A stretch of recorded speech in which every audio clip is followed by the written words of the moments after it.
ಸಮಸ್ತ ಜನತೆಗೆ ಕನ್ನಡ ರಾಜ್ಯೋತ್ಸವದ ಆರ್ಥಿಕ ಶುಭಾಶಯಗಳು. ನೀವು ನಂತರನೇ ಯಾವಾಗಲೂ ನೆಮ್ಮದಿಯಾಗಿ ಪೀಸ್ಫುಲ್ಲಾಗಿ ಒಂದು ಎನರ್ಜೆಟಿಕ್ ಆಗಿರಬೇಕು ಅಂತ ಅಂದ್ಕೊತಿದ್ದೀರಾ. ಆದರೆ ಆಗ್ತಿಲ್ಲ ಅಲ್ವಾ? ಇದೇ ಸಮಸ್ಯೆನ ನಾನು ಸಹ ಫೇಸ್ ಮಾಡಿದ್ದೆ. ಸೊ ಇದರಿಂದ ನಾನು ಯಾವ ಥರ ಓವರ್ಕಮ್ ಆದೆ ಅಂತ ನಾನು ಹೇಳ್ತೀನಿ ಬನ್ನಿ ನಿಮಗೆ. ಆ್ಯಕ್ಚುಲಿ ಇದು ನಿಮ್ಗೆ ತುಂಬ ಹೆಲ್ಪ್ಫುಲ್ ಆಗಿರುತ್ತೆ. ಸೊ ಎಲ್ಲದಕ್ಕಿಂತ ಮುಂಚೆ ನೀವೇನಾದರೂ ನಮ್ಮ ಚಾನಲ್ಗೆ ಹೊಸಬ್ರಾಗಿದ್ದರೆ ಸಬ್ಸ್ಕ್ರೈಬ್ ಮಾಡ್ಕೊಳ್ಳಿ. ಇದು ಖಂಡಿತವಾಗ್ಲೂ ನಿಮ್ಗೆ ಯೂಸ್ ಆಗೇ ಆಗುತ್ತೆ. ಹಾಗಾದರೆ ಬನ್ನಿ ಏನಂತ ನೋಡೋಣ. ನಾವು ಪೇರೆಂಟ್ಸ್ ಆಗಿ ನಮ್ಮ ಮಕ್ಕಳಿಗೆ ಎಲ್ಲದನ್ನೂ ಕೊಟ್ಟು ಏನಾದರೂ ಒಂದನ್ನು ಕಮ್ಮಿ ಇಡಬೇಕು ಅಂತ ಅಂದ್ಕೊತೀವ. ಏತಕ್ಕಂತಂದರೆ ನಾವು ಎಲ್ಲದನ್ನೂ ಕರೆಕ್ಟಾಗಿ ಅವ್ರಿಗೆ ಕೊಟ್ಬಿಟ್ರೆ ನಾಳೆ ದಿವಸ ನಮ್ಮನ್ನು ಅವ್ರು ನೋಡ್ಕೊತಾರೋ ಇಲ್ವೋ, ಅಥವಾ ಅವ್ರು ನಮ್ಮನ್ನು ನೆನೆಸ್ಕೊಳೋದಿಲ್ಲ ಅಂತ ಯಾವತ್ತಾದರೂ ನಾವು ಯೋಚನೆ ಮಾಡಿದ್ದೀವ? ಇಲ್ಲ ಅಲ್ವಾ? ಆ್ಯಸ್ ಎ ಪೇರೆಂಟಾಗಿ ನಾವು ಯಾವತ್ತೂ ಆ ಥರ ಯೋಚನೆ ಮಾಡೋದಿಲ್ಲ. ನಮ್ಮ ಕೈಲಿ ಆದಷ್ಟು ಎಲ್ಲ ಒಳ್ಳೆಯದನ್ನು ನಮ್ಮ ಮಕ್ಳಿಗೆ ಕೊಡಬೇಕು ಅಂತ ನಾವು ಯೋಚನೆ ಮಾಡ್ತೀರಲ್ವಾ? ಹಂಗಿರ್ಬೇಕಾದ್ರೆ ನಮ್ಮೆಲ್ರಿಗೂ, ಇನ್ಕ್ಲೂಡಿಂಗ್ ನನಗೂ ಅದೇ ಥರ ಇತ್ತು. ಸೊ ಅದಕ್ಕೆ ನಾನು ಓಪನಾಗಿ ಎಲ್ಲರ ಹತ್ರ ಹೇಳ್ತಿದ್ದೇನೆ. ಎಲ್ಲರೂ ಏನನ್ಕೊತಾರೆ ಅಂತಂದರೆ, ದೇವರು ಎಲ್ಲದನ್ನೂ ನಮಗೆ ಕೊಟ್ಬಿಟ್ರೆ ನಾವು ದೇವ್ರು ನೆನೆಸ್ಕೊಳೋದಿಲ್ಲ ಅಂತ, ಏನಾದರೂ ಒಂದನ್ನು ನಮಗೆ ಕೊರತೆ ಇಟ್ಟಿರ್ತಾನೆ ಅಂತ ಅಂದ್ಕೊತೀವಿ. ಸೊ ಈಗ ನಾವು ಯೋಚನೆ ಮಾಡಿ ನೋಡಿ, ಸರ್ವಸಾಧಾರಣವಾಗಿರುವಂಥ ಮನುಷ್ಯರಾಗಿರೋ ನಾವೇ ನಮ್ಮ ಮಕ್ಕಳಿಗೆ ಏನೂ ಕೊರತೆ ಇಡಬಾರ್ದು, ನಮ್ಮ ಕೈಯಲ್ಲಿ ಆಗಿದ್ದಕ್ಕಿಂತ ಹೆಚ್ಚಾಗಿ ನಮ್ಮ ಮಕ್ಳಿಗೆ ನಾವೆಲ್ಲ ಮಾಡಬೇಕು ಅಂತ ಅಂದ್ಕೊತೀವಲ್ವಾ? ಆ ಥರ ಇರಬೇಕಾದ್ರೆ ಈ ಪ್ರಪಂಚನೇ ಸೃಷ್ಟಿ ಮಾಡಿ ನಡೆಸ್ತಾ ಇರುವಂತಹ ಆ ಒಂದು ಏನು ಯೂನಿವರ್ಸ್ ಅಂತ ಅನ್ಕೋಬೋದು, ದೇವರು ಅಂತ ಅನ್ಕೋಬೋದು, ಏನಾದರೂ ಅಂದ್ಕೊಳ್ಳಿ, ಅವರು ನಮಗೇನಾದರೂ ಕೊರತೆ ಇಡ್ತಾರಾ? ಇಡಲ್ಲಲ್ವ? ಬಟ್ ನಮ್ಮ ಒಂದು ಲಿಮಿಟಿಂಗ್ ಬಿಲೀವ್ಸ್, ನಮ್ಮ ಒಂದು ನೆಗೆಟಿವ್ ಥಾಟ್ಸಿಂದ ನಾವು ಈ ಥರ ಅಂದ್ಕೊಂಡಿದ್ದೀವಿ. ಅದು ಆ್ಯಕ್ಚುಲಿ ತುಂಬ ತಪ್ಪು. ಸೊ ದೇವರು ನಮಗೆಲ್ಲರಿಗೂ ಎಲ್ಲ ಅವಕಾಶಗಳನ್ನೂ ಎಲ್ಲ ಒಂದು ಒಳ್ಳೆಯದನ್ನು ಸಹ ನಮಗೆ ದೇವರು ಈಕ್ವಲಾಗಿ ಕೊಟ್ಟಿದ್ದಾರೆ. ಅದನ್ನು ನಾವು ಯಾವ ಥರ ಯುಟಿಲೈಸ್ ಮಾಡ್ಕೊತೀವಿ ಅನ್ನೋದ್ರ ಮೇಲೆ ನಮ್ಮ ಜೀವನ ಆಧಾರ ಆಗಿರುತ್ತೆ. ಸೊ ಇದು ಹೇಗೆ ಅಂತ ನಾವು ಒಂದೊಂದಾಗಿ ತಿಳ್ಕೊಳ್ಳೋಣ ಬನ್ನಿ.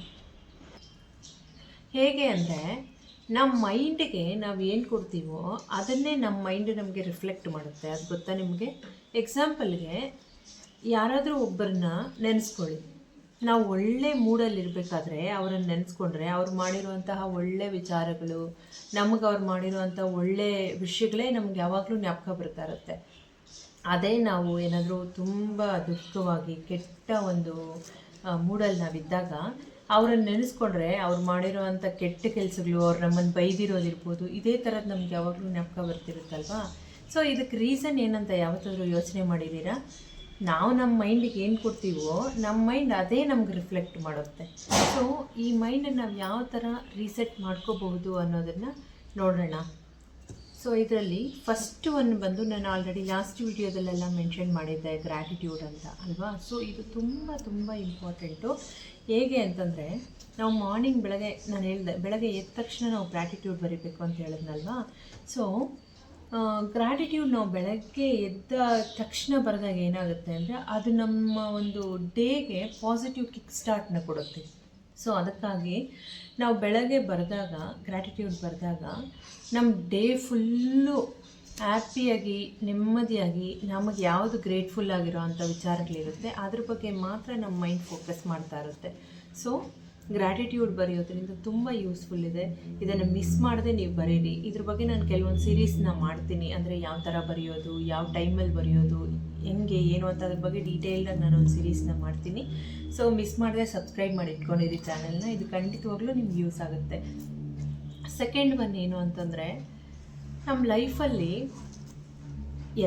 ಯಾವುದೇ ಥರವಾದಂಥ ಎಕ್ಸ್ಪೀರಿಯೆನ್ಸ್ ಇರ್ಬೋದು, ದುಃಖ ಆಗಿರ್ಬೋದು, ಸಂತೋಷ ಆಗಿರ್ಬೋದು, ಎಲ್ಲದನ್ನು ನಾವು ಎಕ್ಸ್ಪೀರಿಯೆನ್ಸ್ ಮಾಡೋದು ಯಾವುದರಿಂದ? ಈ ನಮ್ಮ ಬಾಡಿಯಿಂದನೇ ಅಲ್ವಾ? ಸೊ ನಮ್ಮ ಬಾಡಿನ ಇಷ್ಟು ಹೆಲ್ಪ್ ಮಾಡೋವಂಥ ನಮ್ಮ ಬಾಡಿನ ನಾವು ಏನು ಕೇರ್ ಮಾಡ್ತಿದ್ದೀವಿ? ಕೆಲವೊಬ್ಬರೆಲ್ಲ ಏನು ಕೇರೇ ಮಾಡೋದಿಲ್ಲ. ಏನಂದರೆ ಹಿಂಗಂದರೆ ಹೆಂಗಿರ್ತಾರಲ್ವಾ? ಸೊ ನಮ್ಮ ಬಾಡಿನ, ಅಂದರೆ ನಮ್ಮ ಸೆಲ್ಫ್ ಕೇರ್ ಅನ್ನೋದು ತುಂಬ ಇಂಪಾರ್ಟೆಂಟ್ ಆಗಿರುತ್ತೆ. ಯಾಕಂದರೆ ಇದೇ ನಮಗೆ ಒಂದು ಇನ್ಸ್ಟ್ರೂಮೆಂಟು. ನಾವು ಏನೇ ಈ ಭೂಮಿ ಮೇಲೆ ಬಂದು ಏನೇ ನಾವು ಪಡ್ಕೊಳ್ಬೇಕಂದ್ರೂ ಇದೇ ನಮ್ಗೆ ಇನ್ಸ್ಟ್ರೂಮೆಂಟು. ಸೊ ಇದನ್ನು ನಾವು ಚೆನ್ನಾಗಿಟ್ಕೋಬೇಕು. ಸೊ ಸೆಕೆಂಡ್ ಒನ್ ಬಂದು ಸೆಲ್ಫ್ ಕೇರು.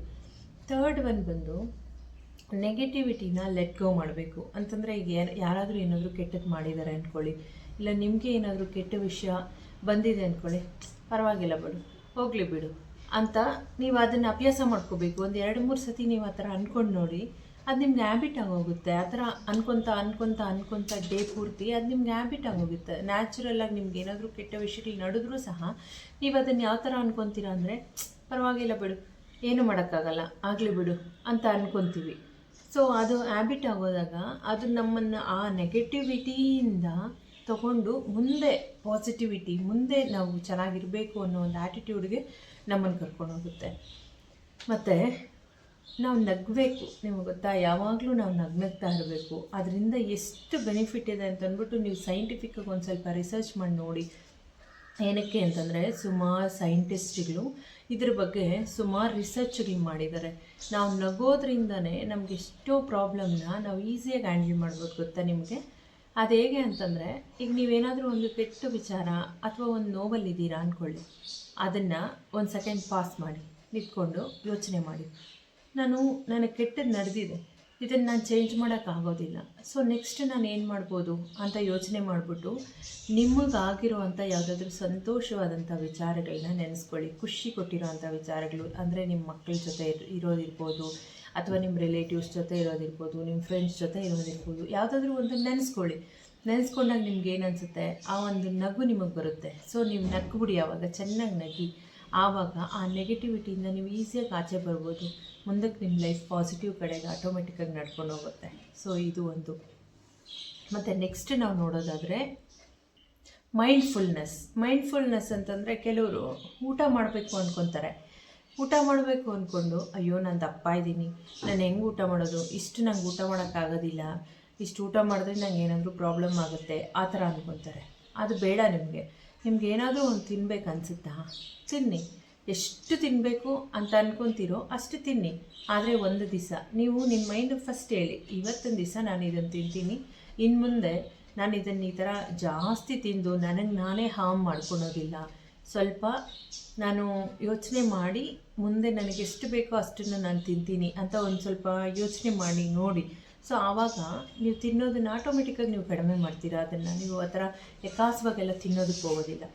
ಇದು ಮಾತ್ರ ಅಲ್ಲ, ಮತ್ತು ಯಾವುದೇ ಒಂದು ವಿಚಾರನೂ ಅಷ್ಟೇ, ನಾವು ತುಂಬ ಕೊರಗ್ತಾ ಇರ್ತೀವಿ, ಈ ಕೆಲಸ ಮಾಡಿದ್ರೆ ಏನು, ಆ ಕೆಲಸ ಮಾಡಿದ್ರೆ ಏನು ಅಂತ. ಅದು ಬೇಡ. ಯಾವುದೇ ಕೆಲಸ ಮಾಡಿದ್ರೂ ಇನ್ನೊಬ್ಬರಿಗೆ ಹರ್ಟ್ ಆಗದೇ ಇರೋ ಥರ ಮೈಂಡ್ಫುಲ್ಲಾಗಿ ನೀವು ಮಾಡಿ ಆ ಕೆಲಸನ. ಇಷ್ಟು ಒಂದು ಹ್ಯಾಬಿಟ್ಸ್ನ ನೀವು ಅಳವಡಿಸ್ಕೊಂಡು ನೋಡಿ. ಈ ಕ್ವಾಲಿಟೀಸ್ ಇರೋರನ್ನ ನೀವು ಯಾರನ್ನಾದ್ರೂ ನೋಡಿಬೇಕಾದ್ರೆ ಅವ್ರು ಎಷ್ಟು ಪೀಸ್ಫುಲ್ಲಾಗಿರ್ತಾರೆ ಅಂತ. ಸೊ ನೆಕ್ಸ್ಟು ನಾವೇನು ಮಾಡಬಹುದು ಅಂತಂತಂದರೆ, ಇಷ್ಟನ್ನು ನೀವು ಮಾಡಿ ನೋಡಿ, 100% ನಾನು ಗ್ಯಾರಂಟಿ ನೀವು ಯಾವಾಗಲೂ ಹ್ಯಾಪಿಯಾಗಿರ್ತೀರ, ಸಂತೋಷವಾಗಿರ್ತೀರ. ಈ ವಿಡಿಯೋ ಏನಾದರೂ ನಿಮ್ಗೆ ಯೂಸ್ಫುಲ್ ಆಗಿದ್ದರೆ ಒಂದು ಲೈಕ್ ಮಾಡಿ, ಚಾನಲ್ಗೆ ಸಬ್ಸ್ಕ್ರೈಬ್ ಮಾಡ್ಕೊಳ್ಳಿ ಮತ್ತಷ್ಟು ವೀಡಿಯೋಸ್ಗಾಗಿ. ಈ ವಿಡಿಯೋ ಯಾರಿಗೆ ಅವಶ್ಯಕತೆ ಇದೆ ಅಂತ ನಿಮ್ಗನ್ಸುತ್ತೋ ಅವ್ರಿಗೆ ಶೇರ್ ಮಾಡಿ. ಇಲ್ಲಿವರೆಗೂ ಪೂರ್ತಿಯಾಗಿ ನೋಡಿದ್ದಕ್ಕೆ ಥ್ಯಾಂಕ್ ಯು. ಓಕೆ, ಮುಂದಿನ ವಿಡಿಯೋದಲ್ಲಿ ಮತ್ತೆ ಸಿಗ್ತೇನೆ. ಅಲ್ಲಿವರೆಗೂ ಟೇಕ್ ಕೇರ್, ಬಾಯ್.